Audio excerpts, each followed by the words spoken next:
வில்லன்களோட காரியெல்லாம் முடிஞ்ச பிறகு விக்ரம போட்டு தள்ள பிளான் பண்ணிட்டு இருப்பாங்க. அப்ப அந்த இடத்துல ஒரு மாசான ஃபைட் சீன் ஒன்னு வரும். அதே மாதிரி இங்கேயும் இந்த மென்டல ஃபாரின் நம்பி ஒரு லொகேஷனுக்கு கொண்டு போயிடுறாங்க.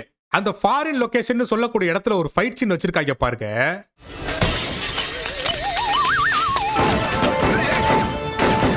இந்த மென்டல் கண்ணாடியை உடைச்சிட்டு வந்து டைரக்டா கீழே இருக்கக்கூடிய ஸ்விம்மிங் பூல்ல போய் விழுவான்.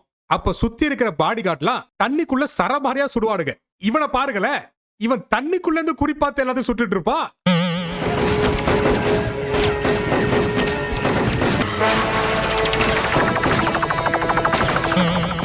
அதாவது மக்களே, இவனுங்க லாஜிக் படி என்னன்னா, இந்த ஆளு தண்ணிக்குள்ள இருக்கிறதால வெளில இருக்கிற யாருக்கும் தெரியலையாபா. திடீர்னு சுறா விஜய் மாதிரி தண்ணில இருந்து வெளில வந்த பிறகு எல்லாத்தையும் சுட்டு தள்ளிட்டு திருப்பியும் தண்ணிக்குள்ள போய் மறைஞ்சிருவாராமா.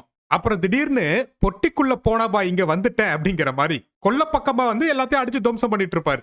எப்படிப்பட்ட